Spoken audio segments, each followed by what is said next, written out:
todos. Muito obrigado, Maíra. Obrigado a todos que estão aqui. Quero dizer que é uma grande honra para nós ter a Maíra Laudana Imagina. abrindo esse ciclo de conversa sobre a gravura.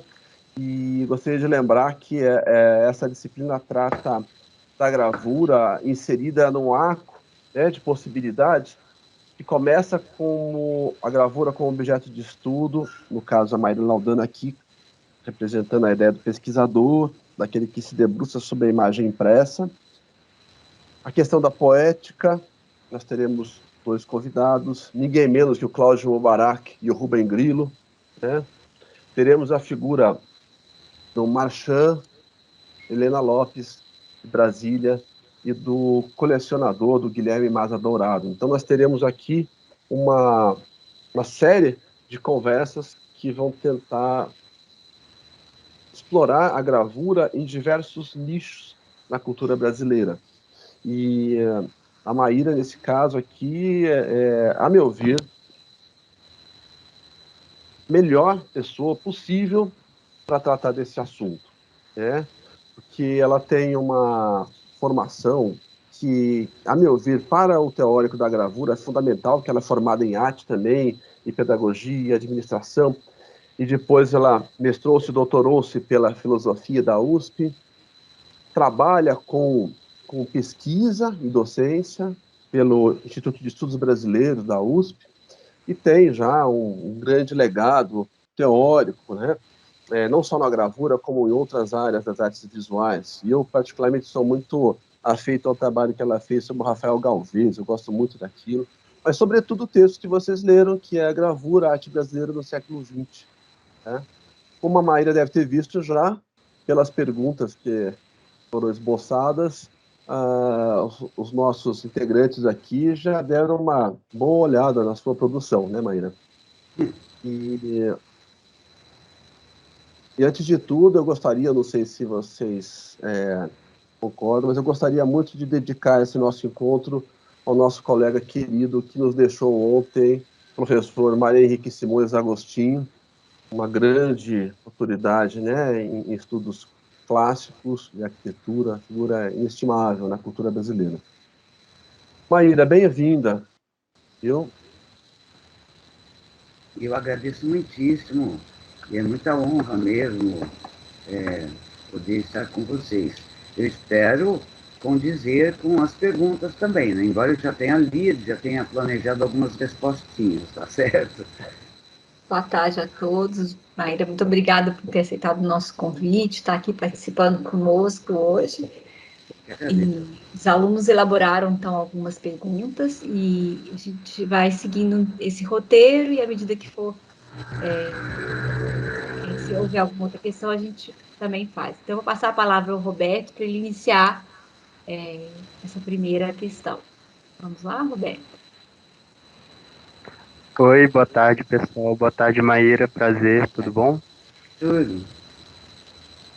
A minha pergunta é: como a pesquisa em gravura surgiu como interesse para você e se esse interesse já te levou a produzir gravuras? Ô, Roberto, eu posso tomar um pouco mais de tempo ou não? Posso falar bastante? Pode. Claro, não. Então tá bom. Por favor. É o seguinte, bom, a pergunta, na minha opinião, tem que ser invertida, porque, e ainda com muitas nuances, né? Porque foi o seguinte, nos anos 70 eu fiz um colégio técnico que se chamava IAD, era um colégio de desenho de propaganda. Eu fazia esse colegial, enfim, porque daí queria já ir logo trabalhando e etc. Aí eu fui aprender fotografia, acabei estagiando numa gráfica, o que era muito legal, porque a gráfica era uma outra coisa naquela época, né? Tinha gravações mesmo, com ácidos e tudo, né? Mas eu, sobretudo, me interessava pelas obras que eram impressas em jornais, em livros, não era a gravura propriamente. Aí acabei encontrando a gravura, evidentemente, com essa história de estar em gráfica, e conhecendo uma pessoa aqui e outra ali, que mexia com umas coisas, enfim. Aí depois acabei indo trabalhar numa revista, que a revista logo fechou, diga-se de passagem, foi um horror. E aí depois acabei trabalhando numa agência de publicidade, onde era um horror, porque eu tenho a mão dura. Ou seja, minha mão é boa, era, né? Hoje em dia não, que já tenho idade, mas era muito boa para fazer letras. Eu tinha a mão firme, que era uma coisa que era preciso. Hoje em dia não, né? Mesmo na década de 80, depois você usava aquelas letras 7, etc. Mas muitas letras eram feitas você desenhando mesmo, você fazendo, você pintando, você preenchendo, e tinha aquela coisa toda. Bom, mas antes, não, eu entrei na Belas Artes, na Escola de Belas Artes, e nisso eu já frequentava o Museu Lazar Segal. Ah, tinha curso de gravura lá? Não, não tinha. A prensa do Segal não era utilizada. Eu tinha, sim, curso de pintura, o que eu não fiz lá, e tinha alguns cursos teóricos que eram oferecidos pelo artista plástico que se chama Antônio Hélio Cabral. E ele, enfim, ministrava cursos, sobretudo a respeito dos artistas da década de 40, como Rebolo, Bonadei, Volpe e outros menos conhecidos, como o Rafael Galvez, que o Gutrich gosta, o Mick Carnicelli, enfim. Era isso. E eu vi o laboratório de fotografia lá no Segal fechado, não sei quais as razões por eles terem fechado. E como eu tinha aprendido fotografia lá no IAD, acabei me oferecendo para entrar lá e fazer um pouco de fotografia, abriu de novo no Museu Lazar Segal aquele espaço e tal. Enfim, e frequentava lá as discussões que tinham de fim de semana, porque nisso eu já trabalhava e tudo mais, então não tinha lá muito tempo. Aí um belo dia, porque eu sempre gostei muito de gravura, eu resolvi comprar uma prensa. Por sinal, essa prensa tinha sido da Regina Silveira, daquela artista plástica, né? Pensei, bom, assim vou poder fazer gravura em casa, não sei o quê. Bom, coloquei a prensa na garagem, eu só fiz atrapalhar o mundo lá em casa, porque não cabia outra coisa a não ser a prensa. E, e outra coisa, não tinha lugar para papel, não tinha dinheiro para comprar tinta, e a prensa atrapalhando, e isso, aquilo, acabei oferecendo minha prensa para o Segal. Aí o Lazar Segal aceitou e ficou ministrando aula lá durante anos, mais de década, quase 2 décadas, tudo com a minha prensa. Mas só que ela era, né, não foi uma doação, foi uma consignação. Aí um belo dia eles também resolveram abrir a prensa do Segal para ser mexida e acabaram abrindo o curso lá com a prensa do Segal e depois, não sei se compraram outra prensa, isso eu já não sei. Mas aí a minha prensa acabou indo para a Pinacoteca do Estado, onde também se abriram vários cursos e etc. Nisso, eu não fazia mais gravura, por incrível que pareça, porque daí já tinha saído, abandonado a Belas Artes, já tinha feito curso em outro lugar, já tinha entrado na filosofia, já estudava outros artistas e tal, e deixava a gravura para lá, e sempre gostando das gravuras, mas foi lá para a Pinacoteca. Fui assistir algumas aulas, olhava, mas nem metia a mão para fazer gravura, porque eu já tinha feito algumas e falava, não vou fazer nunca mais, não vou ser artista, eu vou ser teórica, acho. Enfim, aí fiz mestrado, fiz doutorado, e aí sempre tive essa coisa, veja. Aí eu fui aprender a pintar um pouco, fui aprender a modelar um pouco, porque eu acho que a parte teórica é uma coisa. Mas se eu não meter a mão na massa, no meu caso, para que eu possa estudar, é muito mais difícil. Então eu acabo sempre metendo a mão na massa. Não quer dizer que eu vou ser um artista, quer dizer que eu vou experimentar para ver o que eles estão falando, para tentar perceber um pouco melhor aquilo que o artista está falando. Esta é a minha ideia, é assim que eu trabalho, né? Então o estudo é muito importante, mas é assim, eu sempre acabo fazendo. Aí eu estudava gravura, recolhi uma coisa ou outra, porque mesmo na década de 90, você não tinha livro de gravura brasileira, basicamente. Você tinha um livro ou outro, você tinha o livro A Arte Maior na Gravura, aí você tinha, que era do Orlando da Silva, aí você tinha o livro do Teixeira Leite, que é a gravura brasileira, contemporânea, uma coisa assim. E você tinha alguns livros que saíram no Rio de Janeiro, você só tinha acesso se você fosse para o Rio de Janeiro. O livro do Teixeira e o livro do Orlando da Silva, se eu não estou enganado, eles datam da década de 60. E os livros lá do Rio de Janeiro, que tem entrevistas com artistas e tudo, eles datam da década de 80. Então, para você estudar gravura, você ia para os jornais, tentar alguma coisa, ou conversando com artistas e tal. Agora, no final dos anos 90, o professor Leon Kossovitch, ele me convidou, vamos escrever um livro de gravura, Maíra? Aí eu fiquei apavorada, falei, gente, eu gosto tanto dessa arte, será que eu sei escrever alguma coisa sobre isso? Porque gostar muito também prejudica, né? Você fica só nos seus sentimentos e acaba não tendo uma visão muito crítica. Aí eu falei, não, tem que encarar e ponto final. Aí acabamos fazendo o livro, que é esse livro de gravura brasileira, né, do século XX, e depois montamos uma exposição no Itaú Cultural. E foi muito legal, porque tomamos o Itaú inteiro, bem dizer, todos os andares. Isso é uma coisa muito interessante, né? E nessa época, aí, digamos, eu criei coragem, aí sim, foi muito legal, porque aí fui para o Rio de Janeiro, entrevistar vários artistas, fui para o Rio Grande do Sul, entrevistar vários artistas, gravadores, evidentemente, né? Só não fui lá para o Nordeste, infelizmente, porque não deu muito certo. Então, meu caminho foi o inverso, foi da prática, digamos assim, para a parte teórica. Tudo muito atrapalhado, cheio de interrupções, mas sem muita dedicação também, né, para a gravura, digamos, na prática, mas no fim foi esse o meu caminho. Enfim, é isso. Isso realmente, a meu ver, traz um outro peso para o seu olhar teórico, né? Eu gosto muito dessa postura que o Faucillon defende, de que a vida das formas começa antes na matéria para depois do espírito. E acredito que essa postura sua seja, assim, fundamental para se estabelecer um juízo crítico consciente, né?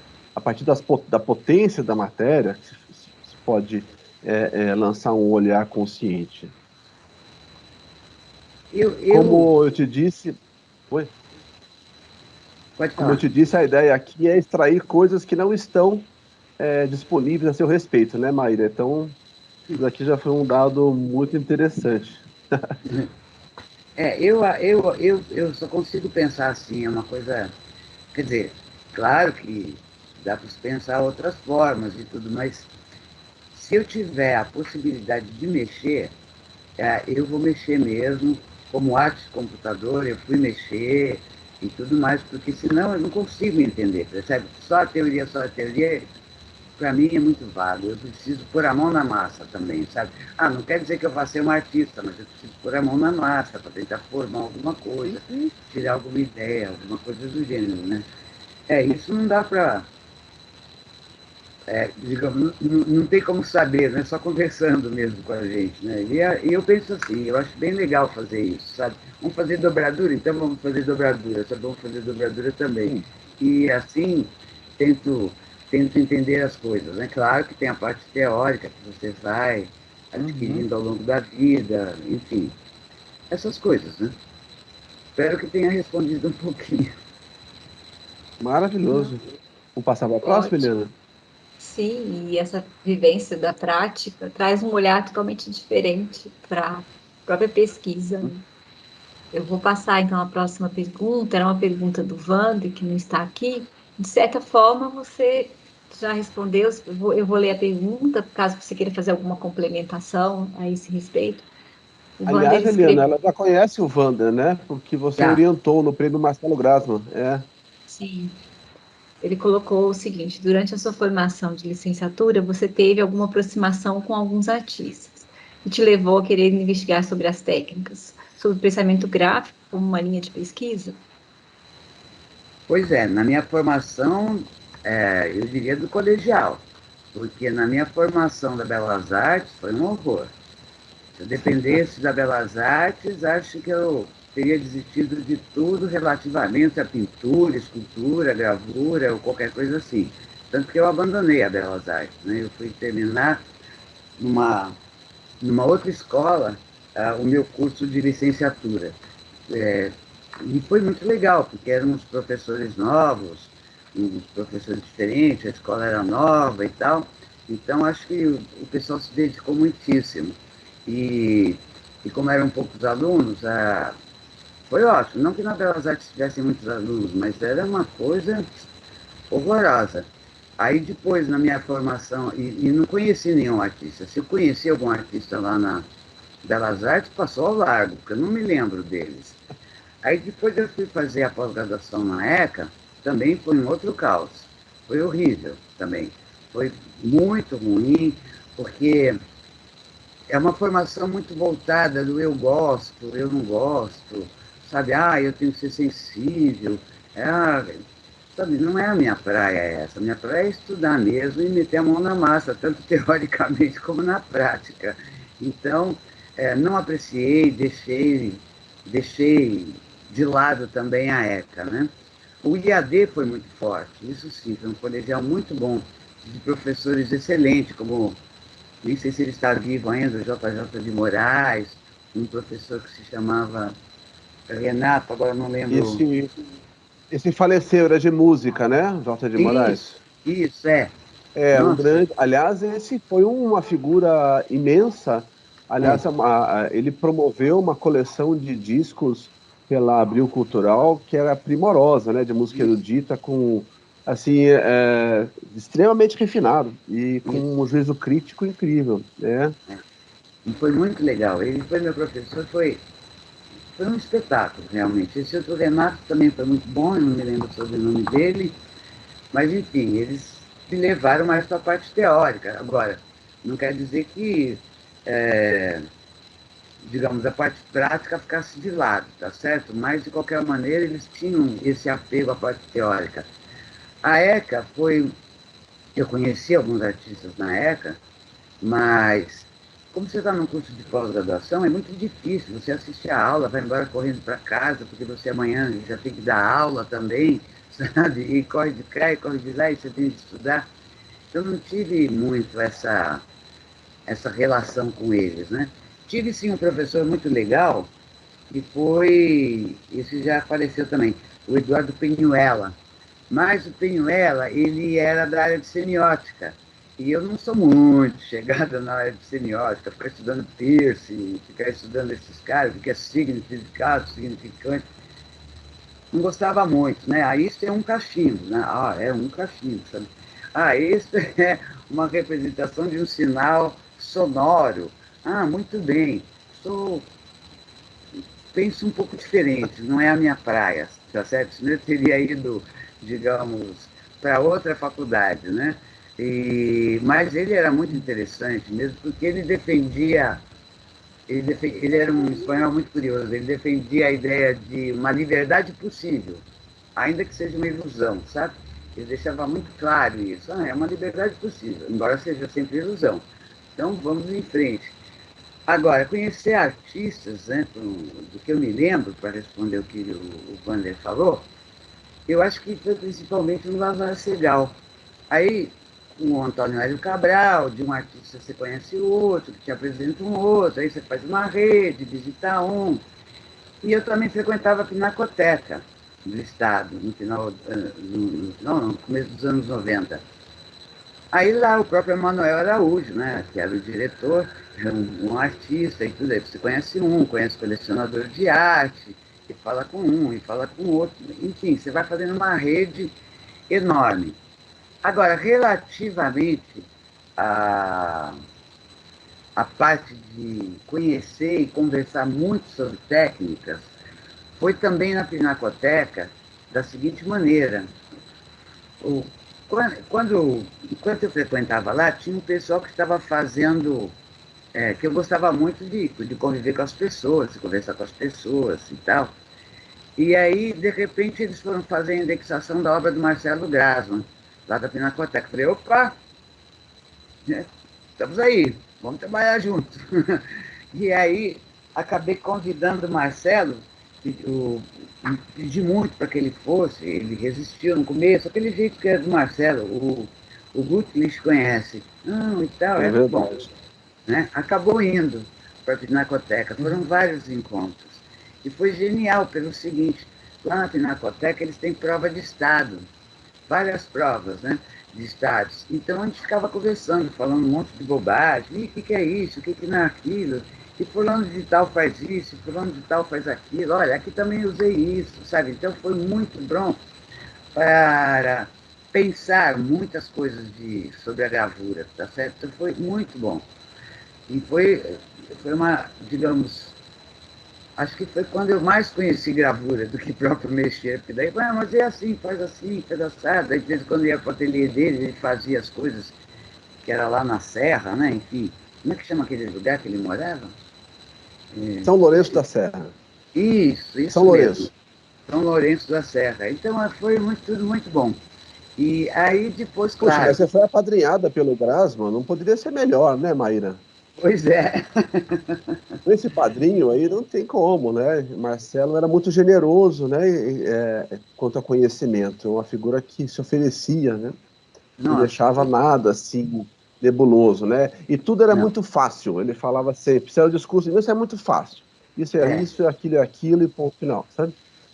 e muito simples para ele era, né? Isso que é interessante. Olha, isso é assim, assim, essa pom, tudo numa clareza infernal. E sempre ele indo trabalhando e indo fazendo, foi muito legal. Teve, inclusive, Uhum. já que estou delirando um pouco, vou contar uma passagem que foi muito importante. Quando teve um rapaz lá da USP, que ele queria estudar gravura, né? Queria estudar o Dilon Redondo. E aí ele falava uma coisa, falava outra e tal, e o Marcelo só ficava olhando para esse rapaz não entende nada de gravura. Então um belo dia ele resolveu levar esse rapaz lá para o sítio, lá em São Lourenço da Serra, para ensinar gravura. Aí nessa época ele já estava com a Zizi, né, porque eu conheci bem antes Uhum. da Zizi. E aí o que acontece? A Zizi resolveu fazer todo um processo, porque quando eu mostrava a gravura para meus alunos, eu pegava as minhas gravuras feitas, levava para eles e tudo, e aquelas que eram feitas com ponta seca, eles apertavam os dedinhos ali, acabavam com toda aquela, aquela coisa que deixa aquele aveludado e tudo. Então, ficou aquela complicação. Aí a Zizi falou, não, eu faço umas coisas para você, o Denis vem junto, aí ele aprende o que é gravura, enfim, ficamos lá um fim de semana mergulhados para aprender gravura. Foi a coisa mais bacana do mundo, com as várias técnicas e tudo, para que eu pudesse mostrar para os meus alunos também, com as chapas. Aí indianizaram as chapas para que os alunos pudessem colocar os dedinhos ali também. Foi muito interessante. Ele sempre foi muito generoso. E é o que Uhum. você disse, a minha sorte foi grande, viu? Foi muito Uhum. grande nesse sentido. Aí depois acabei conversando com outros artistas, cada um me falando as coisas, mas modos diferentes. Cada um tem um modo diferente, né? E cada um tem um modo de gravar, cada um tem um pensamento gráfico. É tudo muito diferente. Você tem que tentar entender o que o artista está pretendendo, né? Então, quando você começa uma avaliação, você tem que saber da onde você partiu, com quem você vai dialogar, quais os critérios que vão ter, se você fizer parte de uma banca, né? E o que é, se é que existem alguns critérios. Então, o que você vai trabalhar? Só com as técnicas chamadas tradicionais? Trabalhar com cálculo, com xilo, com linóleo, o que vai trabalhar? Não, não.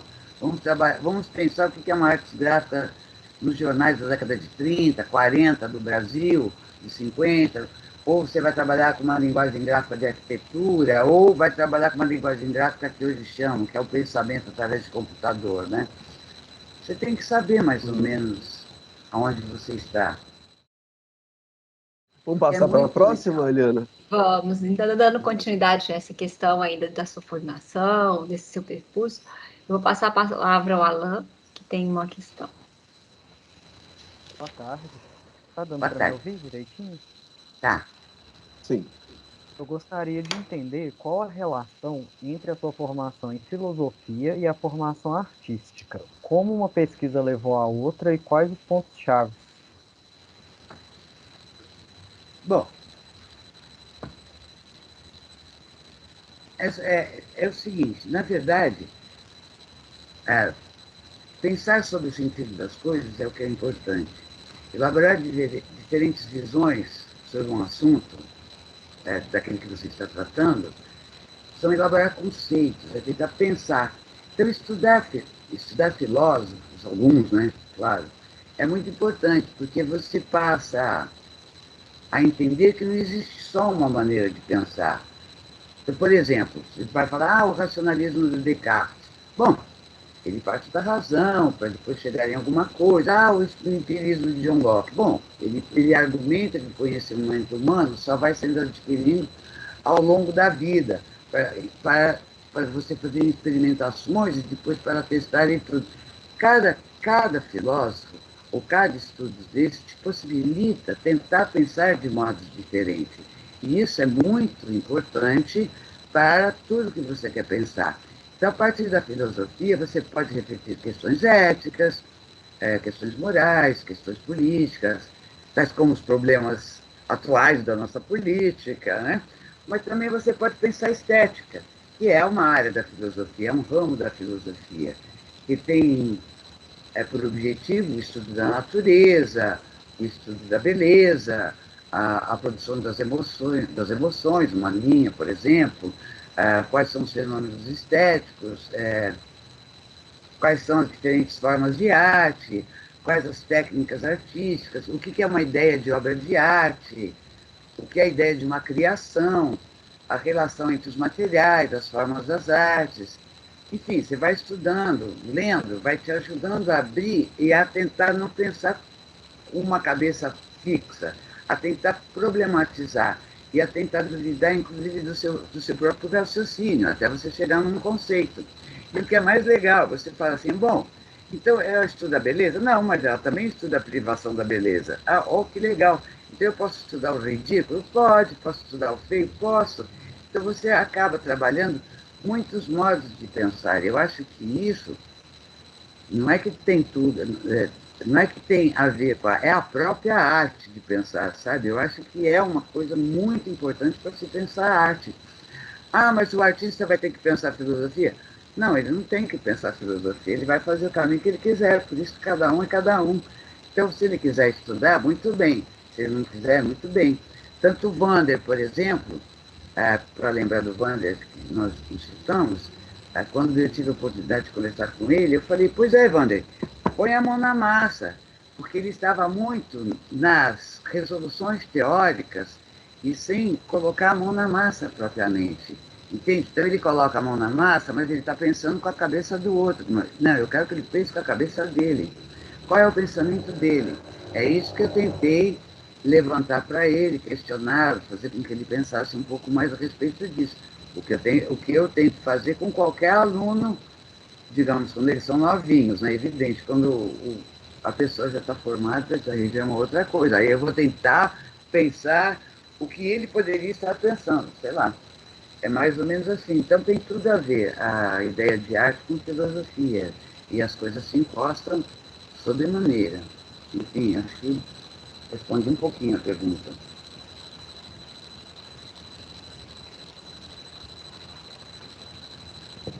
Ótimo, Maíra. O Wander Aliás acabou de chegar aqui. Sim. Muito obrigado por essa resposta. Acho que está preciso. Que era a quarta pergunta, que é uma pergunta do Wander. Vou aproveitar a boa tarde a ele e passar a palavra a ele, então, para ele já realizar a sua pergunta. A minha seguinte pergunta é se você coleciona gravuras, quais artistas você costumava buscar mais para sua coleção pessoal? Assim? Você o quê? Desculpa.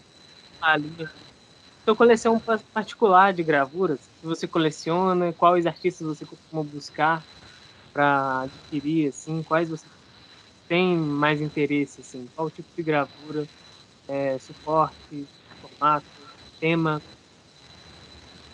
Bom, é o seguinte, na verdade, eu não posso dizer que eu tenho uma coleção de gravura. E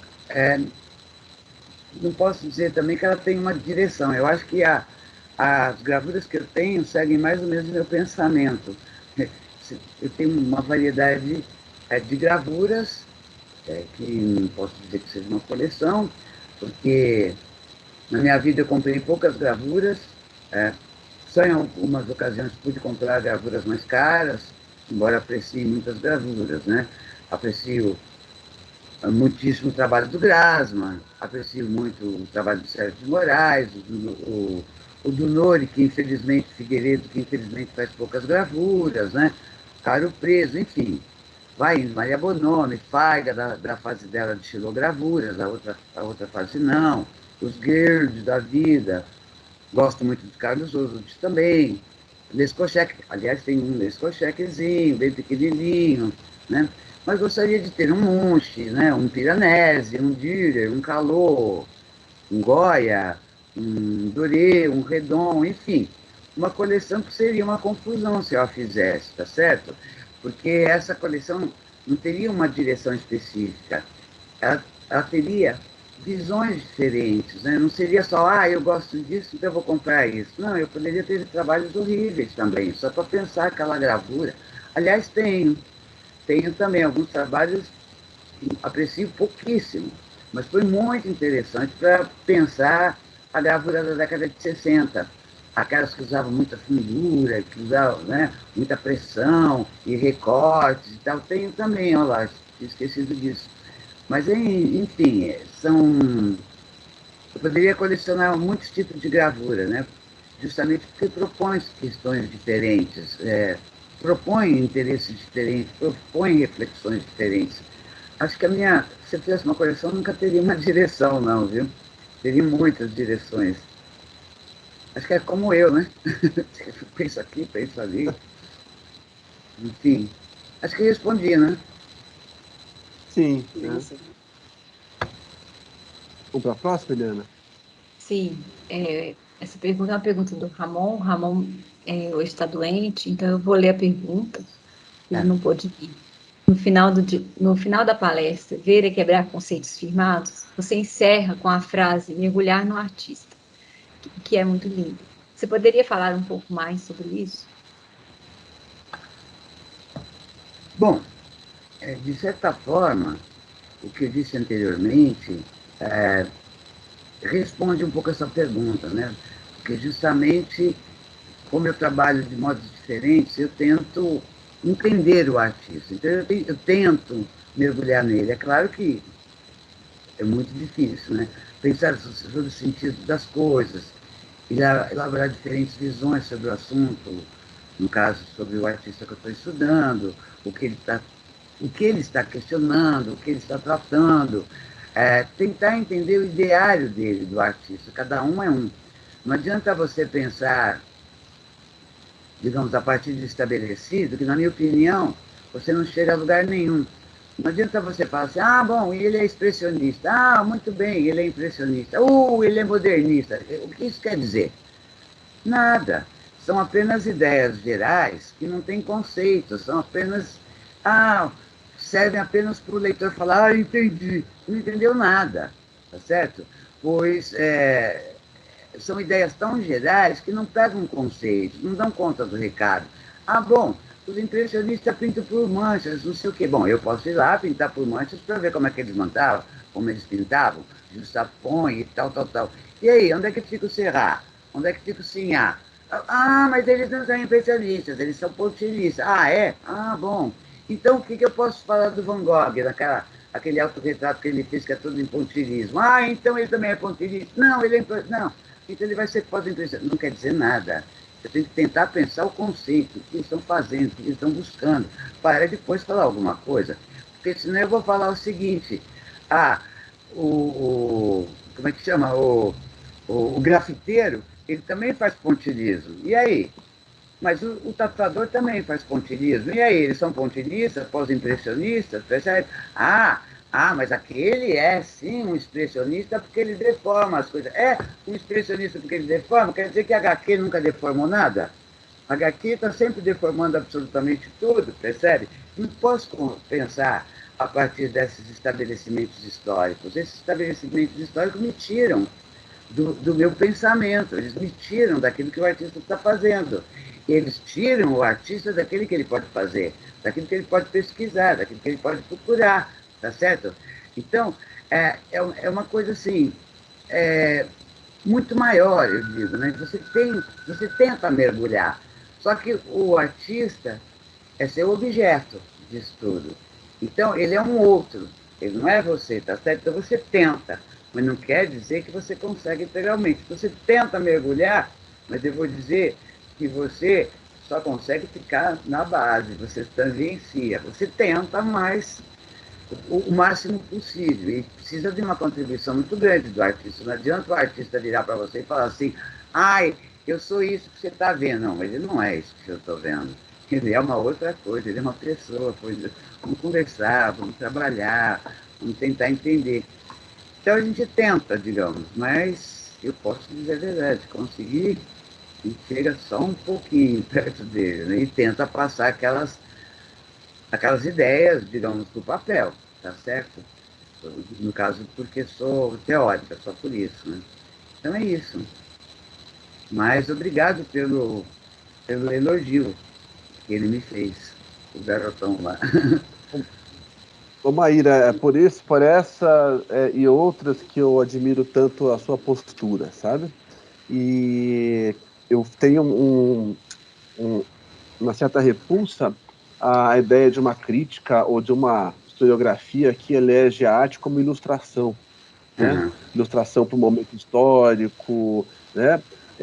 Nisso eu vou chamar de novo a figura do Faucillon, que ele liberta também o artista desse compromisso, né? Diz que o artista ele tem uma mobilidade histórica que vai muito além da questão da ilustração. Ele não está lá simplesmente para iluminar algum conceito. E essa proposta sua de mergulhar no artista vai muito de encontro a essa ideia de exatamente não seguir os paradigmas de uma história monolítica, né, linear, e se permitir a entender o artista como uma figura móvel, né, que tem, inclusive, direito de montar a sua família espiritual ao bel prazer. Por exemplo, quem seria o Marcelo Grassmann na arte brasileira? Seria um arrobo, totalmente, não tem uma lógica, né? É um cara que vai olhar para a Idade Média na Europa, mas não é a Idade Média, vai olhar para o expressionismo, é figurativo, enquanto todo mundo era abstrato, não é? Faz gravura, que é uma arte múltipla, ou arte de papel, desenho. Eu acho que ele é um dos caras que deve muito a pessoas que tiveram essa visão também, que não é uma visão obtusa. Então, acredito que o seu depoimento aqui foi muito rico, sabe? Obrigado. Exatamente onde nós queríamos chegar. Muito obrigado, viu, Maíra? Ora, eu que agradeço. Vamos adiante, Helena? Sim, vamos. Obrigada, Jorge. Sim, esse depoimento, realmente, como você colocou, Jorge, é muito... vai além também do que ela está visualizando ali como obra, mas entendendo a pessoa como um todo, e todo aquele contexto da produção. Não só de uma obra pontual, mas como um todo, né? Do artista como um todo. Essas vivências e desses encontros que ele tem ao longo da produção. E eu vou passar, Isso então, muito novamente... possível, muito de se ver, né? Só lembrando bem, que há uma série de artistas que são oportunistas de momentos, que seguem tendências e depois eles desaparecem, sabe? Completamente. Não são residuais. É muito fácil se inserir no contexto. Você aprende um léxico básico, sabe o que as pessoas estão esperando, e aquilo se faz de uma maneira muito simples. A permanência que é complicada, né? Mas é isso. Pronto, vamos passar para a próxima. Eu vou chamar novamente o Wander, que ele tinha mais uma questão. Então, vou passar a palavra aí. Wander? Sim. Então, Maíra, você chegou a conhecer ou visitar alguns ateliês de artista durante seu processo de formação? E quais foram mais impactantes, assim, que você, em que se refere ao processo de criação, sabe? De quais artistas que você viu que chamaram, que, Mais que, atenção. que, que foram mais diferentes, assim, ou interessantes. De certa forma, o que eu falei acima, quando eu contei das pesquisas que eu fiz com os artistas, já respondi a questão. Mas só para ser mais exata aqui, é o seguinte, de certa forma, a pessoa que eu tive muito contato foi o Grassman. Tive contatos também com outros artistas muito curiosos. Por exemplo, o Stockinger. Foi muito importante quando eu estive no Sul e pude contactá-lo. Ele era muito humorado, era uma coisa assim, fantástica, quer dizer, fazia parte da vida dele mesmo esse humor. Mas o que mais me surpreendeu em termos de humor, por exemplo, quando eu fazia essa pesquisa, foi o Aldemir Martins, que é um cara, que foi um artista que nós conhecemos bastante, tinha muito esse lado comercial, e a partir de entrevistas, a partir de conversas e tudo, eu acabei descobrindo um outro Aldemir Martins. Acabei vendo trabalhos deles que eram uma outra coisa, que eram totalmente voltados ao humor. Tanto que entrou nessa relação no nosso livro que eu fiz com o Leon Kossovitch, né? Uma outra pessoa muito interessante, vou citá-la porque é importante depois para uma outra resposta, uma outra questão que eu vou colocar, a Isadene, que é do Rio de Janeiro, uma gravadora não muito conhecida, mas que ela sim fazia aquilo que a maior parte dos artistas falam. Ela fazia do dia a dia dela arte, digamos, até o feijão acabava virando arte, digamos assim, tá certo? E não é a fala comum do artista. Fala, é a minha vida, é porque eu sou artista, é porque eu sou assim. Olha, uma coisa é ser artista, outra coisa é viver. A minha dor de barriga não tem nada a ver com meus textos teóricos, não é nessa expulsão de dor de barriga que eu vou fazer um texto teórico. Eu tenho que fazer um texto pensando, sofrendo ali, escrevendo, reescrevendo não sei quantas vezes, 4, 5, 10, 20 vezes, 30 vezes que sejam, para chegar em algum conceito, pensando a respeito. O mesmo, digamos, muitos artistas fazem para chegar no seu trabalho. Mas cada um tem um processo. Então, eu acho que muitos artistas foram impactantes, né?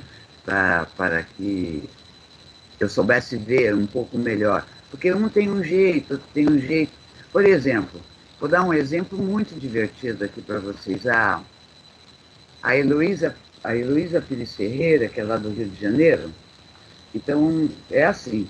A Heloísa, então ela é toda voltada, eu tenho que entrar em alfa, tenho que entrar em beta, tenho que entrar em delta, sei lá em quantas letras, né, ela tem que entrar, porque ela trabalha com isso, ela faz isso, ela medita, ela, enfim, fica lá de ponta cabeça e não sei o que, não sei o que. Ora, quando eu chego no Rio, às 6 horas da manhã, eu falei, para quem que eu vou ligar uma hora dessa, chovendo no Rio de Janeiro, aquele inferno que estava? Falei, caramba, não sei para quem ligar. Falei, eu já sei. Eu vou ligar para a Elô. A uma hora dessa, ela deve estar acordada já umas 2 horas, né? Liguei para a Elô, 6 horas da manhã. Sim, Maíra, venha para cá, porque estou tomando meu banho de ar. Falei, como? Falei, então tá bom. Aí peguei um táxi, subi e tal, porque ela mora em Santa Teresa. E lá fui eu. Bom, lá às 6 horas da manhã, chegando lá. Ela me atendeu e conversamos muito, não sei o quê. Só na parte da tarde, depois do almoço, que eu falei, Elozinha, me diga o que é um banho de ar, né? Afinal de contas, eu já tomei meu banho de ar, né? Aí ela contou que, então, ela chegava na janela, enfim, abria os braços, respirava e deixava para fazer toda uma ligação com o cosmos e etc. e tal, aquelas coisas assim.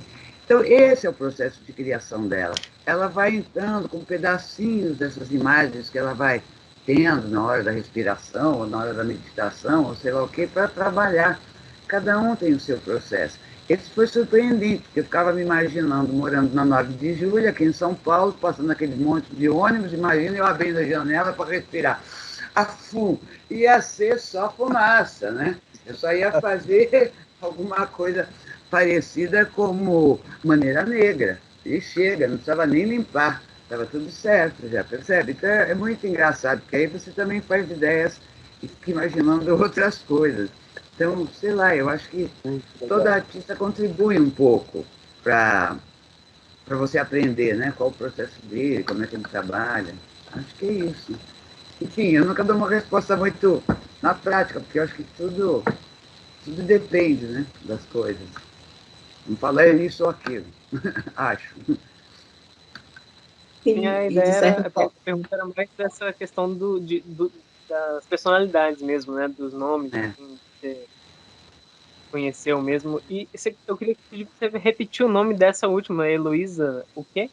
Ah, Heloísa Pires Ferreira, ela é muito engraçada.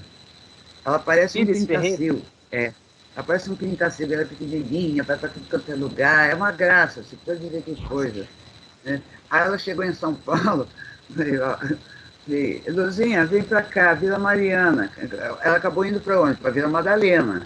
Sabe? Então, né, ela sabia que era algum ele. É uma figura muito engraçada, muito engraçada. E assim vai, cada artista tem uma coisa, né, diferente.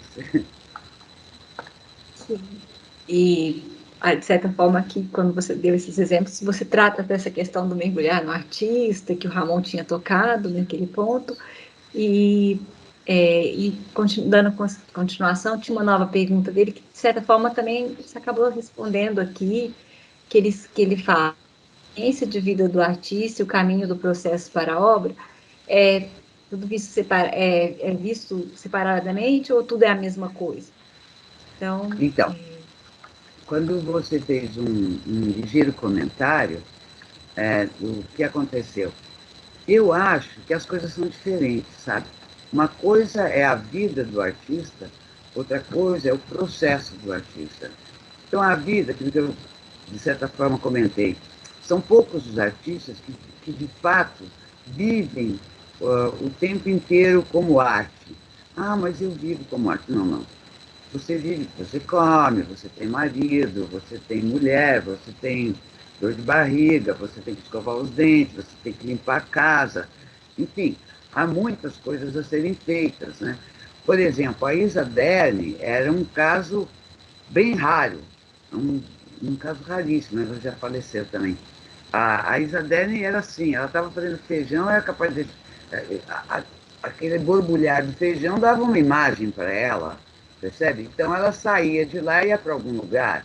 A filha dela morreu, ela tirou uma gaveta e foi gravar na gaveta. Ah, ela estava com vontade de fazer e gravou na parede, na parede não, na porta do armário. Cada um tem um processo. Ela tinha isso. A mãe, a filha chorou, a filha quer brincar e na roda gigante, então ela vai lá, senta e escreve um conto, ou então desenha uma roda gigante, ou seja lá o que for. É um caso muito raro. Ela pega uma tábua de carne, onde ela está batendo a carne, vira do outro lado e começa a gravar. É um caso muito, muito extremado, certo? É muito diferente. Não. Em geral, o artista vive, se prepara, vai lá, começa a criar, ou faz primeiro seu desenho, cada um com seus cada um, como eu falo, aí vai lá e faz um processo. É uma outra coisa. Agora, a vida dele não é necessariamente a arte dele, tá certo o que eu quero dizer? Uma coisa é uma coisa. Agora, o caminho pode ser esse, de você ir forçando a ter isso. Agora, é como um tenista, ele não vai ser o tempo inteiro tenista, tá certo? Ele não vai ser o tempo inteiro nadador. Ele tem uma série de outras coisas que faz e que tiram ele, digamos, da atividade daquilo que ele quer fazer. E é natural que seja assim. Ah, bom, então agora eu vou, sei lá, varrer a casa. Eu vou varrer a casa, eu sinto muito. Eu não vou ficar dançando, eu sou uma bailarina, mas não vou ficar fazendo um plié para varrer a casa, tá certo? Não vou ficar levantando minhas pernas lá para o céu para ficar varrendo a casa. Então, cada coisa é uma coisa. Não, não tem essa ligação tão forte. É muito raro, é muito difícil, e eu diria que é impossível. Então você faz o seu caminho, você constrói o seu caminho. Não dá para ser o tempo inteiro artista. Ah, o seu tempo inteiro. Eu acho difícil. É claro que você faz estudos ao longo da vida, tudo isso pode ajudar no seu trabalho, pode levar você a fazer questões, mas vida e obra, elas não andam juntas. Não tem como. Não tem como. preciso comer, gente, preciso ir no banheiro, preciso escovar os dentes, não tem como andar junto, sabe? É muito difícil, você pode conseguir alguma coisa, né? Por exemplo, mas a cultura também. Não, aquilo que o Gutlich disse, essa formação variada, essa coisa de você escolher o seu processo, é muito significativo, porque é justamente isso. Não é porque eu faço. Eu sou japonesa, eu não sou, né? Mas, enfim, faz de conta que eu sou japonesa. Aí, não é porque eu sou japonesa que eu vou fazer todo o desenho de HQ com os olhos grandes. Que é o que o pessoal fala, esse é japonês, ele desenha com olho grande. Não é, você faz o seu repertório, você faz o seu caminho. É uma outra coisa. Bom, então eu vou, sei lá, eu vou defender, não sei que linha de trabalho, o trabalho social. Não é porque eu defendo um trabalho social que eu vou fazer só cartazes de rua, com a mão levantando assim, luta, vamos, todo mundo para frente. Percebe? Eu posso ter uma variação, sobretudo. Não acho que a vida do artista e o caminho do artista andem juntos. Eu acho que são coisas diferentes. Você constrói, você faz como você faz o seu caminho como tenista, como nadador, como historiador, como pensador da arte. Eu acho que são coisas diferentes. Não acho a arte é a minha vida. Não acho bem assim, não. Mas, em todo caso, acho que todo mundo chega a falar, a arte é ficar com saúde, né? Sobretudo, né? Bom, então a arte é ficar com saúde. Então tá bom. Porque existem já pessoas falando sobre isso, né? Mas, enfim, essa é uma desviada do assunto. Eu não acho que arte e vida estejam andando juntos, não. Cada um procura suas loucuras, é isso. E aí a gente tenta entender cada loucura de cada um, como da Elozinha, que foi uma coisa muito fantástica, ela tomar banho de ar, sem ser na 9 de julho, digamos assim. Enfim, espero ter respondido um pouco essa questão. Sim, e vocês podem sim. não concordar, tá? Porque, afinal... Sim. Respondeu sim. Mas eu acho, Maíra, que essa ideia de um artista que é colocado fora do mundo foi uma ideia plantada com o romantismo, né? Porque antes do romantismo, o artista era um profissional das artes mecânicas. Exato. Que eventualmente se inseria nas liberais eventualmente, assim, entrava numa outra esfera, né? Mas assim, faziam a pintura, faziam escultura, arquitetura por uma questão profissional. Essa ideia de um artista que às vezes produz arte a bel prazer, ou simplesmente para esconder a arte, ou glamorizam demais a sua existência em função da sua produção, é uma criação romântica. E que até hoje persiste. Né? Até hoje os artistas querem vender a imagem muitas vezes de marginais, sendo que não são marginais, escondem a formação. Essa ideia do autodidata que é uma bobagem, não existe autodidatismo. Aprendi sozinho, nas ruas, papo furado, não existe isso. Se abrir um livro, você aprendeu com alguém, você viu uma outra imagem, aprendeu com alguém, sabe? Nós temos, na verdade, justamente agora, uma geração extremamente arrogante de artistas. Arrogante e onde a vaidade chega antes da pessoa, né? Ela chega antes, depois chega o artista. Então, são ecos desse romantismo que é percebido entre nós, né? Claramente. E acho que ainda falta um trabalho assim educativo para mostrar que o caminho é outro, não é esse, né? Mas muito legal, viu, Maíra, essa tua postura. Que bom, viu? A gente conversa no ateliê, né, Jorge? Sim. Exatamente. A gente conversa muito essa questão no ateliê de que essas influências acontecem dessa presença de estar ali um com o outro, acaba um influenciando o outro. E não tem essa questão de surgiu do nada ou brotou do nada. Eu não diria que é influenciar, sabe? Eu diria que é contribuição mesmo. Esse papo de influência vem lá dos espiritismos, que eu também não aprecio. Mas, sabe, eu influencio você e tal. Eu não acho muito isso. O cara só faz se ele quiser. Vamos supor, aquilo que eu falei para vocês, eu tenho a mão dura, né? Melhor, hoje em dia não tenho nada, porque eu já tenho idade, Mas, enfim, eu tinha mão dura quando jovem, né? Aí, então, eu fazia letra, não sei o quê. Ah, bom, então você recebeu influência de quem? Não recebi de ninguém, eu tinha que copiar. Eu tinha que copiar a letra, tá certo? Ah, mas então você recebeu influência de fulano? Não, não recebi. Eu tinha que copiar, ponto final. Agora, se eu convivo, vamos supor que eu não tivesse essa mão dura, e se eu convivesse com o Marcelo, eu poderia tentar fazer, por exemplo, a, o bestiário dele, tá certo? Todos os bestiários, porque eu tenho mão para isso daí. Olha que engraçado. Eu posso não ter mão como do Gutlich para fazer uma torre de Babel, mas eu tenho uma mão para fazer um bestiário. Ou tinha, hoje em dia não tem mais nada. Mas, enfim, é uma coisa que eu falo, você pega porque você quer. É também uma escolha. Né? Ah, o influência. Influência vem lá dos Espíritos Santos. Agora, aqui não. Aqui você escolhe. O que a gente tem que saber é que a nossa vida é feita de escolha, como disse bem o Gutlich. Ela não é feita de o outro fez a sua cabeça. Senão, para que serve a cabeça? Para não pensar? O outro fez a sua cabeça? Não fez, não. Não é influência. A influência é outro papo, sabe? Eu acho que a coisa tem que. O pessoal adora falar também influência, mas eu não acho. Você teve um convívio e você quis que esse convívio, digamos, marcasse o seu trabalho. Isso é legal. Ah, bom, então é uma escolha. É claro, você pensa. Ser gente. Gosto de ser gente. Esse papo romântico é meio furado, sabe? Um papo realmente muito furado, na minha opinião. Cada um é cada um. Onde que está? Ó, porque eu fiz esse trabalho, eu fui por aqui, agora eu vou estudar a luz e sombra do Piranesi. Legal.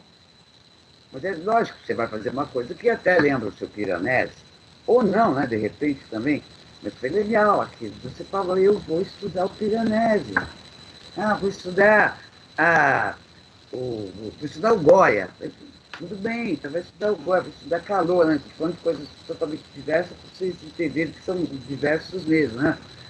E o que é legal, vou estudar as gravuras dos assim chamados impressionistas, só para brincar. Faça o que você quiser, vai estudar a linha dos HQ da década de 20. Tá tudo certo, você vai fazer aquilo que você quiser. Ah, o influencer. Ah, bom, o meu amigo aqui do lado está trabalhando assim. Então eu vou colar. Não tem cola. Não tem cola. Você vai olhar e vai falar, vou fazer isso também. Então, legal. Então vai lá e faz também. Porque não, é meu amigo. Sabe, se ele não for, a não ser que ele seja muito vaidoso, não deixe, né? Eu tentar uma experiência como a dele, tá certo? Mas vai ser legal você colocar a mão no mesmo aço e furar sua calça. Vai ser muito legal também. Entende? Eu acho que é isso que faz a gente conviver. Essa é a minha opinião. Não da influência. Desculpa. Essa ideia da admiração, né, que você fala, né, Maíra, a admiração é mais forte do que a influência. E nós percebemos isso nos ambientes, né? Nós, por exemplo, na FMG, há uma certa unidade, sabe, na questão da fatura das imagens, principalmente da gravura em metal, que são experiências que são admiradas, né? O que cada um faz, uma coisa se troca com a outra, é muito bacana. E aí se forma a ideia da escola, né? Dentro dessa uma escola, né? Que é muito mais informal do que formal.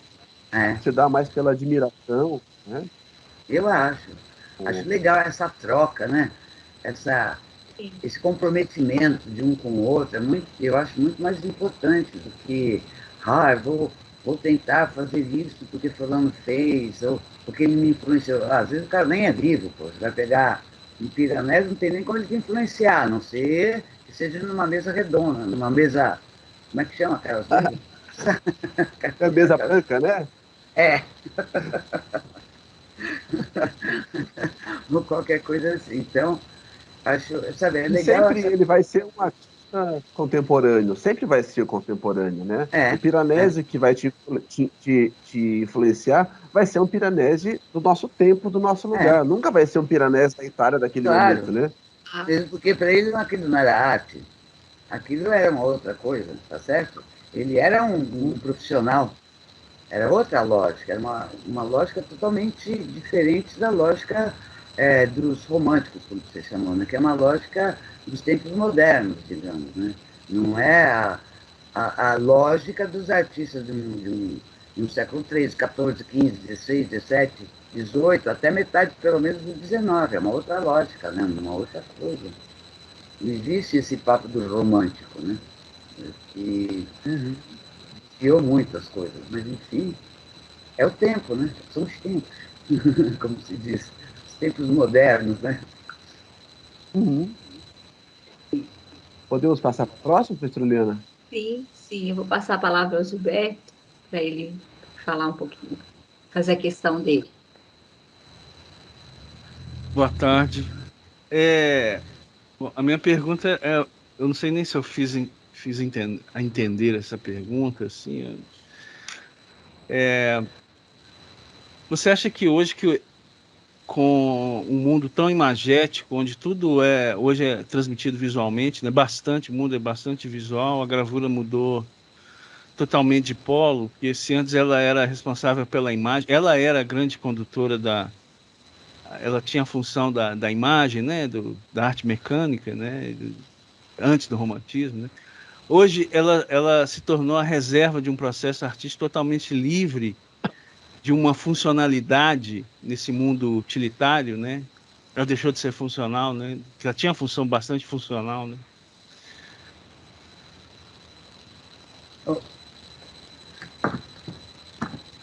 Então, Gilberto, né? Isso. Eu acho que o mundo utilitário de hoje, não sei se era essa a pergunta, não sei se eu entendi direito, no mundo de hoje, nesse mundo mais utilitário, bom, a gravura não existe, tá certo? Agora, no caso do Brasil, essa função utilitária, ela prosseguiu muito tempo, tá? Na década de 40, década de 50. Em depoimentos de artistas mais antigos, como Darel, Grassman, que infelizmente já partiram, ou eles tinham de partir, também tem essa história, porque a idade não deixa, para eles ainda era utilitário. Por exemplo, eu tenho depoimentos no qual o Grasman, foi mesmo, foi o Grasman, ele chegou a falar, Maíra, era, para mim, fazer malito era como se eu tivesse fazer, ela só servia para transportar o desenho, ele nem entendia aquilo, como pensar a gravura, percebe? Então, digamos, faz pouco tempo que ela deixou essa utilidade propriamente, porque se você pegar jornais de guerra, por exemplo, você tem jornais inteiros feitos em estilo. Eu cheguei a ver isso no Paráguas, né? No Paraguai, como se diz. Né? Eu cheguei a ver jornal inteiro, feito jornal de fronteira e tudo mais. E acredito que muitos lugares façam isso também. Quer dizer, no mundo utilitário, nós estamos pensando num mundo como esses internauticos nossos, atuais, um computador melhor que o meu, que né, pega direito o som e tudo, a gravura, ela inexiste mesmo, né? Ela é uma outra coisa. Né? Agora, essa coisa da utilidade dela é muito mais interessante, faz a gente pensar muito mais sobre a gravura, porque ela antes servia para reproduzir uma escultura em um livro, servia para reproduzir uma gravura em livro, ou, por exemplo, mesmo aqui no Brasil, você pode puxar na internet, você tem alguns catálogos da Escola Nacional de Belas Artes, que eles estão todos reproduzidos em gravura, o que estava exposto reproduzido em gravura. Quer dizer, é muito legal isso, né, também, de você ver, como ele está interpretando, é uma outra coisa, tá certo? Mas era assim que se dava a conhecer. Imagina como é que os caras trocavam experiência, como é que os caras trocavam informações sobre uma pintura, né, ou sobre uma escultura. Sim. Agora, hoje em dia, Gilberto, né, eu acho a confusão enorme. A confusão é enorme porque gravura, sabe, ela tem, como é que você usou? Você usou um termo, reserva, né? Uma reserva. Não é uma reserva. Eu acho assim, a gravura, por exemplo, quando eu estudava na Belas Artes, não tinha gravura sendo dada lá. Você tinha alguns ateliês onde você tinha que ter grana para frequentar. Eu, por exemplo, não podia frequentar, não podia comprar as tintas. Hoje em dia ainda as tintas são mais difíceis.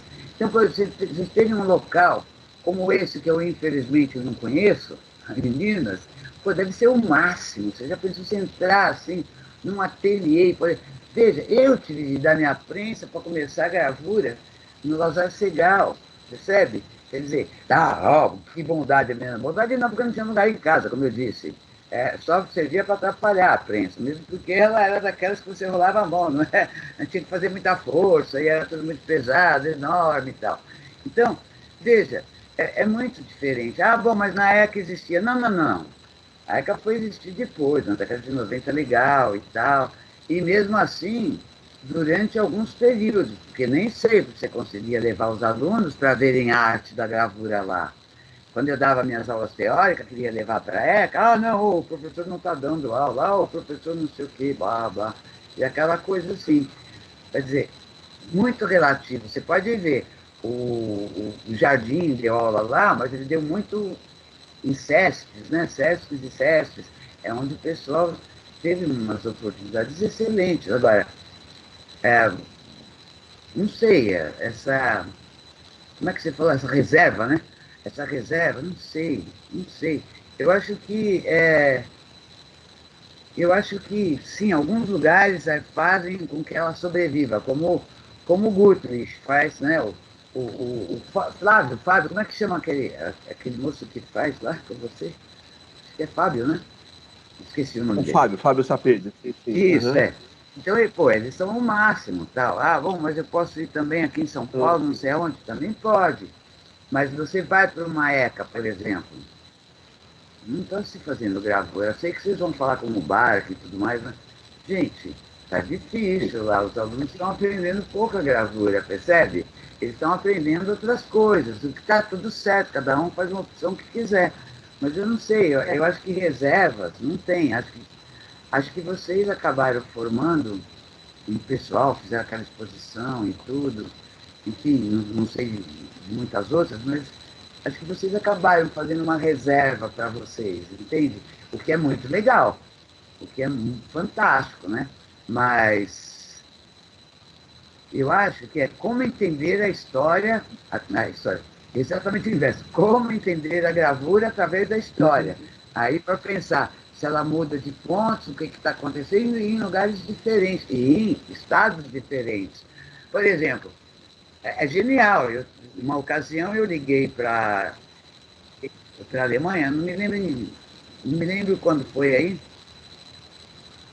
não me lembro se foi no final de 90 ou se foi no começo dos anos 2000. Aí eu falei, eu quero não sei o que de tal artista. Oh, minha senhora, aqui nós não temos, mas se você ligar para tal lugar, você pode saber algumas coisas sobre eles. Muito bem. É outro mundo, sabe? Eles conversam, eles convivem. Bom, mas a Alemanha é desse tamanho. É verdade, ela tem o tamanho de São Paulo, se você fizer assim, isso é mais larga. Mas o que acontece? É outra relação com a arte. E a nossa aqui no Brasil? Se eu ligar para a Amazônia, eles vão querer estar derrubando o tapete, derrubando os caras que derrubaram lá as árvores, tá certo? Então, botando fogo em todo mundo. Se eu for lá para o Rio Grande do Sul, ele vai falar, não, aqui que é legal. São Paulo não tem gravura, é aqui no Paraná que tem. Enfim, o mundo é muito diferente. Então, não sei, essa história de reserva, fico meio em dúvida. Eu posso dizer que também tem uma reserva da pintura, porque hoje em dia tem aquilo que eu chamo de pintogravura, ou seja, pintura na gravura, né? Tá certo? Aquelas impressões. Eu acho que é um pouco maior. É bastante maior. Eu refleti sobre essa pergunta. Realmente ela é maior, né? Mas é legal para provocar, que a gente fica meio sem saber o que faz. Foi legal. Maíra, tá ótimo, obrigado. Observação é muito importante, e eu acredito que agora eu vou falar um pouco sobre a Escola de Belas Artes, da FMG, porque nós temos um trunfo no cenário atual das escolas de arte no Brasil. Não sei se você sabe, já há bastante tempo que a gravura é desobrigada nas escolas de arte. Há bastante tempo. Né? Na verdade, é coisa de 15 anos ou mais. Exatamente pelo lobby das universidades particulares, que tentaram extirpar todas as matérias que ocupariam lugares assim monofuncionais. Cerâmica, pintura, gravura, tal. Tanto que há escolas de arte, onde a pessoa passa assim tempo necessário para cumprir o currículo e ela não teve contato algum com o processo manual, ou seja, com as manualidades, com o ateliê, porque esse ateliê corrompe, né, o espaço, ele não pode usar para dar outras coisas lá. Isso foi uma grande sacanagem, sabe, na nossa grade curricular. Porém, uma das coisas que eu achei muito interessante, que a Escola de Belas Artes de São Paulo se tocou depois de levar uma lambada, uma surra em Paris, eles tentaram propor uma parceria e a Belas Artes de Paris falou, tá, vocês têm isso. Não, então tá bom, o dia que vocês tiverem, nós conversamos, tá? O que é uma escola de Belas Artes? O que é a tradição Belas Artes? É diferente do Instituto de Artes, por exemplo, né? A tradição Belas Artes lida exatamente com uma princípio radical, fundado na França, ainda no final do século XVII, que é o domínio dos ofícios, domínio do desenho, né? Uma série de questões que foram se alterando, mas tem um eixo dorsal assim, muito claro. E eu acredito que nós, por exemplo, na Escola de Belas Artes da Federal de Minas Gerais, temos ainda uma ligação muito forte com a arte do desenho e com a questão das manualidades. Por exemplo, qualquer aluno da gravura, para se formar bacharel em gravura, ele precisa passar um semestre em cada uma das modalidades da gravura e mais 4 semestres em ateliês de cada modalidade. Ou seja, isso te dá pelo menos 2 anos e meio de um processo. Creio que no cenário atual isso é uma coisa muito rara. Rara. O que é uma pena, né? Uma pena. E agora nós temos, assim, na terceira edição, possibilidade de conversar, de extrair coisas de pessoas como você, que estão aqui, nos brindando, né, com essa conversa maravilhosa, Maíra, sabe? E é uma experiência única, mesmo em épocas dessas de pandemia, nós estamos refletindo sobre gravura, produzindo material. A conversa nossa será editado e depois o Pedro, que está aqui, está cuidando disso, será editado. Isso é um documento. Isso é um documento que eu julgo assim, de extremo valor, né? Uma fonte primária mesmo. Bem, essa é a minha observação. Vou passar a palavra para a professora Helena de novo. Ela vai ler a pergunta do Ramon. Isso, obrigada, Jorge. Vou passar mais uma questão do Ramon, que está aqui. Ele escreveu o seguinte: sobre a conexão gravura e artes gráficas, você sente um retorno mais forte com os novos artistas?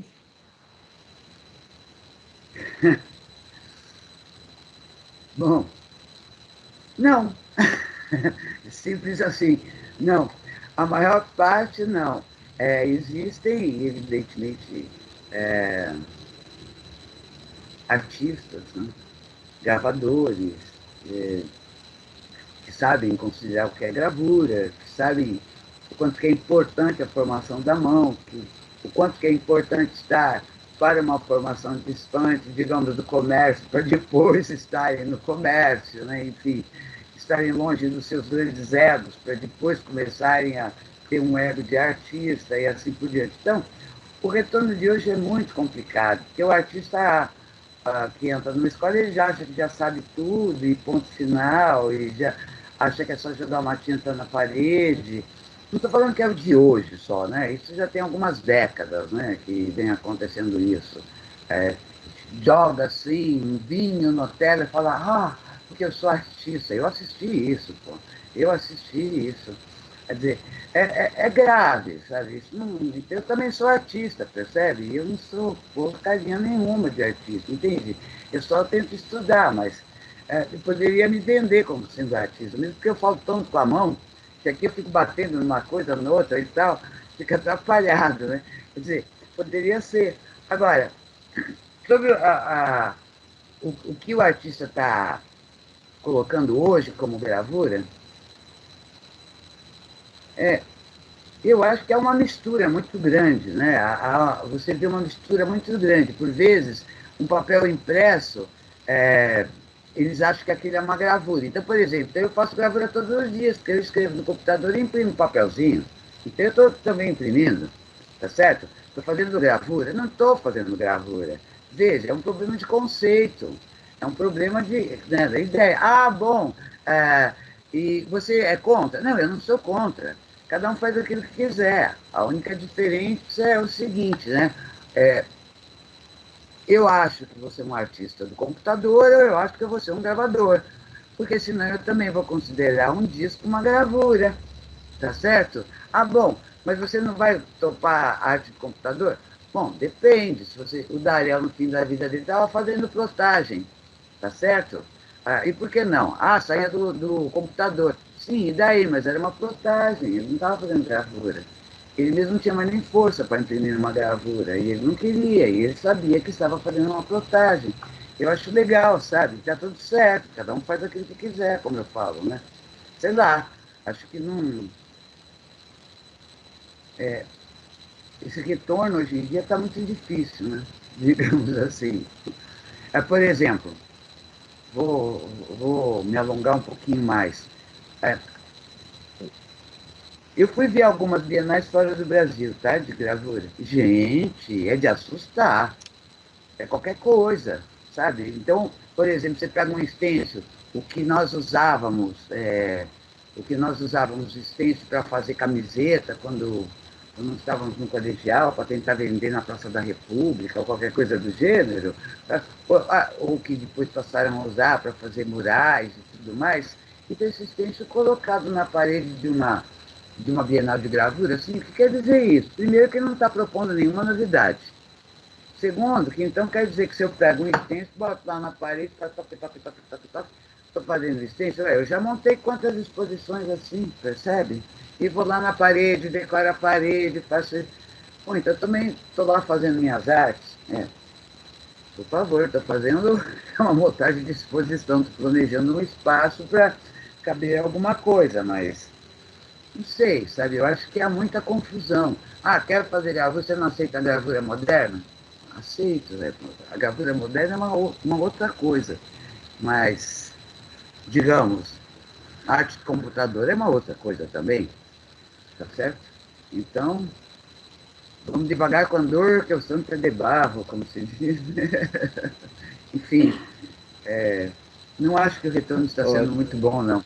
Talvez vocês aí, como vocês têm todo esse métier fazendo, toda essa prática, e essa parte teórica, esses ateliês, aí sim, vocês vão saber dar essa força maior. E alguns lugares que tem isso, como alguns ateliês, né, que ainda ocorrem, mesmo no Paraná e tal, e alguns lá no Nordeste, que eu também eu sei que fazem algumas coisas. Isso é muito legal. Essa vivência é fundamental. Acho eu. Sim, concordo. Vamos adiante, Helena? Vamos sim. Eu vou passar agora a palavra ao Pedro, que ele vai fazer a questão dele. Boa tarde, Pedro. Olá, gente. Boa tarde, Maíra. Boa tarde. A minha questão é relacionada à crítica de arte no Brasil e qual a sua perspectiva em relação ao futuro da pesquisa e do ensino de gravura hoje? Uma perspectiva em relação ao futuro da pesquisa, né? E ao futuro do ensino da gravura. Qual é o meu relacionamento com a crítica? Bom, o futuro eu não sei de nada. Eu posso dizer dos últimos tempos, né? dos últimos decênios, digamos assim. Eu diria que, relativamente ao ensino da gravura, eu vi poucos esforços e concordo com o Gutrich na posição que ele colocou. Essa coisa, digamos, das escolas particulares acabaram tirando toda essa formação, digamos, das belas artes das escolas, o que atrapalha muito, porque a maior parte das pessoas já está indo trabalhar e já quer entrar direto numa galeria e já vender. Aí o galerista diz que quer a pintura assim ou assado, porque senão não vende. Aí o coitado do rapaz com 20 anos não sabe nenhuma coisa nem outra, acaba atendendo o galerista, mas aí o galerista tem por trás um crítico que fica elogiando o artista que ele vai vender, que na verdade ele dura só uns 2 anos, porque depois morre, mas mesmo porque também não interessa a galeria ter o artista por mais de 2 anos, que ele passa a ficar caro, aí ele não vende a obra, não ganha lá os 50% dele, e assim vai. Ó, não sei. Em relação à crítica de arte, eu duvido que ela siga alguma coisa, porque a crítica passou a atender muito o mercado. Ah, se antes a crítica, na década de 90, a crítica atendia sobretudo os historiadores, a maior parte das vezes, e acompanhava muitos historiadores, e seguia por aí. Depois a crítica passou a elevar os artistas que iam entrar em determinadas galerias. Então você colocava o artista lá nos píncaros, e, na verdade você nem gostava da obra dele, mas não precisava nem ver, nem ver. Só, agora eu acabei de lembrar de uma coisa muito divertida. Enquanto eu estudava Ernesto de Fiori, eu, então eu tive que recolher obra na Alemanha, enfim, recolher obras da Itália, recolher obras do Brasil, enfim. Foi muito engraçado. Eu tinha uma obra que eu sabia que estava no Brasil, e aí o crítico escreveu, porque o cavalo lilás, olha, eu procurei décadas o cavalo lilás, nunca achei. Até que um dia, depois já do meu doutorado, eu dou de cara com aquela obra. Eu falo, não, eu tenho certeza que esta obra, eu tenho absolutamente certeza. Bom, fiquei quieta, tal, falei para o galerista, posso vir depois aqui? Aí achei o artigo de jornal, levei para lá para olhar a obra. Era exatamente a obra. Sabe que cor que era o cavalo lilás? Branco. Acontece que você tinha fotografias na época lá do De Fiore, né? Então você tinha fotografias que eram Kodak ou fotografias que eram Fuji. Uma dava tons mais azuis, outra dava tons mais vermelhos, quando você fazia a fotografia, quando você revelava. E foi isso, o artista nem viu a obra, mas escreveu, percebe? E assim sucessivamente. Como esse exemplo, eu tenho vários outros exemplos de críticos de arte que nunca viram uma obra, escreveram sem ver aquilo que pensaram ou aquilo que alguém falou para ele. Então, falar sobre crítica é muito complicado, sabe? E prever o que ela vai ser no futuro, mais complicado ainda, mesmo porque eu não tenho aqui uma varinha de condão, nem nenhuma previsão para ele. Agora, relativamente ao ensino da gravura, eu acho que vai continuar sendo sempre assim. Então, tem um grupo que faz, um outro grupo que faz, o que sempre aconteceu, né? Porque nunca teve essa regularidade tão grande, pelo menos dos anos 70 para cá. Né? Então, estou falando do século passado para cá. Na minha época não tinha, na década de 80 vai ter um pouco mais, aí você vai ter em alguns lugares, como no Sul, às vezes no Nordeste, aí depois no Nordeste parou, depois voltou, agora aí, né, já há alguns anos aí em Minas, então eu acho que sempre vai ser variado. Mas isso está acontecendo com as outras artes também, né, com pintura, com escultura, eu acho que está acontecendo com tudo nesse Brasil e nesse mundo que é muito mais imediático mesmo, né, que está pensando muito nessa sociedade de consumo. É um mundo capitalista, né? Não dá para ser diferente, digamos. Né? Infelizmente, é o mundo em que vivemos. Né? É isso que eu acho. Sei lá. Fazer o fechamento. E você. Vou mudar um pouquinho a pergunta aqui, que a última. Pergunta, Pedro. A minha última pergunta é em relação à sua opinião para gravura digital e práticas contemporâneas, que você até comentou um pouco. E aí eu queria, como você comentou na pergunta anterior, você acha também que isso influencia essas questões mais mercadológicas, imediatas, influenciam nessas novas práticas contemporâneas e na gravura digital também? Bom, são várias questões numa só, né? Então, a primeira questão, o que eu penso da gravura digital? Eu acho que o nome está errado. É uma arte digital, pronto, não é gravura, tá certo? É uma outra coisa. Você tem que pensar com outra cabeça, você trabalha com outra cabeça, não é a mesma cabeça com que você trabalha, por exemplo, uma gravura em metal, não é a mesma cabeça que você trabalha uma xilogravura, é outra cabeça. É outro traço, é outra mão, gente. É outra pegada de mão. Uma coisa é você estar lá cavando, a outra coisa é você estar lá fazendo a sua gravura, né? O que eles chamam, ou que se chama de infogravura também, né? Como é que ele chamava? É o Valdemar Cordeiro. O Valdemar Cordeiro, é isso mesmo. Ele experimentou arte digital na década de 60. Veja, aí ele já ia lá, e aí se imprimia com aqueles pontinhos, fazia aquele monte de barulho, era super legal aquelas máquinas, porque também te motivava já a fazer impressões. E furava, e às vezes soltava mais tinta e tal. Ele fez, eu não me lembro muito bem, eu acho que ele chamava de Proter Art, ou qualquer coisa assim, né? Tipo Proter, ou qualquer coisa assim. Quer dizer, ele sabia que era uma outra coisa. O Valdemar Cordeiro é o Valdemar Cordeiro, é muito interessante o trabalho dele. E é muito interessante as pesquisas que se faz, percebe? Então, eu acho muito interessante essa pesquisa que se faz em arte digital. Mas eu tenho que dizer uma coisa, ela, na verdade, não é uma gravura, ela é uma arte digital. É só isso. O problema é o nome. Pegaram esse nome, aquilo que eu falei, então eu posso dizer que um CD é gravável, tá certo?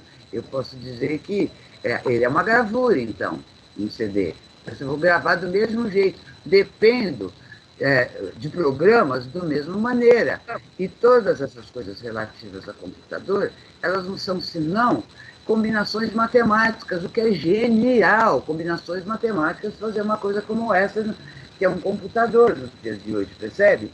Mas é uma outra coisa. Então, eu vou fazer aquelas pinturas a partir do computador. Faço. E na hora da impressão, gente, um olho não treinado não sabe ver que aquilo foi impresso num computador, percebe? Você tem plano, você tem exatamente a tela, como se fosse a tela de pintura. Quantos artistas estão fazendo isso? Todo mundo sabe disso. Eu não sou a única a saber, vocês também sabem disso. Está lotado de artista que faz isso para vender. Ah, bom, o mercado influencia isso? Claro que influencia, inclusive na própria confusão. Agora, é uma outra coisa, é um outro tipo de arte, é um outro tipo de procura, é uma outra cabeça, é uma outra mão, né? Um outro tudo, gente. Ah, mas é uma matriz. Quem foi? Foi o Edmund Couchot. Isso mesmo. Aí ele fala, isso já na década de 80 ele já falava, veja só, é uma tradução visual que eu faço para o computador. Mas que tradução? Você faz uma outra coisa. Então, em tradução, tá bom. Então, tradução também é uma outra coisa. Então, tá bom. Então, pode ser considerado uma tradução. Tá bom. Então, é uma tradução de uma matriz de uma matriz para outra matriz. Que matriz? Que matriz? São combinações matemáticas. Não é matriz nenhuma. São combinações matemáticas. E ele falava, é uma transposição. É uma imagem matriz, capaz de criar. Bom, ela um programa de computador é capaz de fazer você criar. Veja todos os desenhos animados que estão por aí, veja todas as artes que estão por aí, o que sai nas revistas, etc. Claro que você é capaz de criar. Uma coisa não nega a outra, mas uma coisa é você estar ligado a circuitos de computador, digamos assim, e outra coisa é você estar ligado aos formões, ou ao lápis de cor, ou seja, o que for, ao pincel. São muito diferentes. Uma coisa é uma coisa, como dizia o velho filósofo, outra coisa é outra coisa. Essa é a minha opinião. Espero ter respondido. Talvez, Maíra, pergunta do Pedro, né? Do Pedro. Talvez valha aqui um pouco aquilo que o Evandro fala com certa recorrência da diferença entre a gravura e a estampa. A estampa, sim, é outro estágio, né? Nesse caso, seria uma estampa, não seria uma gravura, que a gravura pressupõe atitude de corte, incisão, exatamente. A estampa não, a estampa já tem um conceito mais aberto, né? E acho mais ou menos, sabe, Gutlix? Porque, na verdade, se você pensar, quando você está pensando numa lito, você não tem necessariamente a incisão. Então, não sabe? Tem, mas... Então, a não ser nas listas do Cabral, do Antônio de Cabral, que ele pega até ancinho, já passou em cima, acabou com as pedras de passar. Mas uma coisa, tem cada... É por isso que eu falo, é muito legal, né? A artista é muito legal, você convive com cada um com a sua loucura, né? Como eu falo. Mas não sei, sabe? Eu acho que a estampa aí você estaria também colocando aí os extensos, né? Aí você estaria colocando muita arte de parede, né? Digamos, muito grafiteiro na própria linhagem da gravura. E eu acho que não, né? Eu acho que são coisas diferentes. Né? Se é que eu A entendi sua Regina Cassi, ela... colocação. Não, sim, sim. Uma oposição, né? O Evandro faz questão de tratar a gravura. De fato, ele fala que a lito realmente não é uma gravura, É, o silkscreen não é gravura, são meios de é, reprodução. é. Né? Embora a litografia possa até ter um certo relevo, você possa até trabalhar com buris É. e tal, como é o caso que o Rodolfo Bresdan fazia, ele trabalhava com buris em cima das pedras, o Grassmann fez isso com litografia, mas a rigor é uma reprodução planográfica, Planográfico, e o silkscreen permeográfica, né? A rigor, não, o Grassmann era mais categórico ainda. Ele dizia que as gravuras em metal eram só as de processo direto que você cortava, sabe? Mas isso era uma provocação, né? Mas o Evandro ele faz questão de separar essas duas coisas, uma experiência do corte, da incisão, da corrosão, e o outro da estampagem, da impressão. A Renina, do outro lado, ela já defendia que tudo é gravura porque por uma questão assim de consolidação de um termo, porque estampa remete a tudo quanto é estampa e folhinha e qualquer coisa sem sentido, né? Sem intenção artística. Mas atualmente eu estou mais propenso a aceitar a postura do Evandro, sabe? De que há essa divisão. Aí sim a estampa poderia ser estendida a outros meios até de reprodução. A própria fotografia em si, né? Ela compõe-se dessa ideia de uma matriz e uma estampa. É, é, exatamente. É extremamente complicado tudo isso. Porque, por exemplo, você pegar as revistas da década de 20, da década de 30, jornais também, aqui no próprio Brasil, aí eles falam como reproduzido na gravura, a gravura ali reproduzida, que na verdade não são gravuras, tá certo? Então, para você ver, os termos são complicados, né? Por isso que é difícil trabalhar com isso, mas quando você coloca uma gravura digital, aí eu acho que complica mais ainda, porque de fato, você está trabalhando com um sistema matemático ali, você tem um programa que pode resolver esse assunto para você.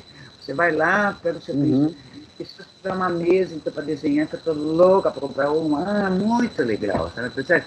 Então são coisas assim interessantes, né? Eu acho tudo muito interessante. Mas para que ficar pegando nome e sobrenome dos outros? É uma gravura, é uma gravura. É uma pintogravura, como eu falo? É uma pintogravura. Quer vender a pintogravura porque te faz o mercado, te leva a comida para casa? Tá bom, então venda a sua pintogravura, entendeu? Agora, não começa a misturar as coisas, porque tal coisa, porque faz, porque produz imagem. Muito bem. O fato de produzir imagem, como você falou, não quer dizer que é um artista, né? É só uma estampa, pode ser. Claro. Eu acho que a gente tem que verdade. seguir. É complicado isso, né? Por isso cada um é cada um. Temos que pensar cada um no seu lugar, senão é muito difícil. Não vejo assim mesmo. Acho esse papo de infogravura totalmente furado. E é lotado, viu? É lotado. Sim. É lotado. Ô, Maíra, o que eu gosto muito da sua postura é essa franqueza, que você fala direto, não fica se policiando, acho isso muito rico, sabe? Eu queria aqui, novamente, te agradecer, né, pela gentileza de participar conosco.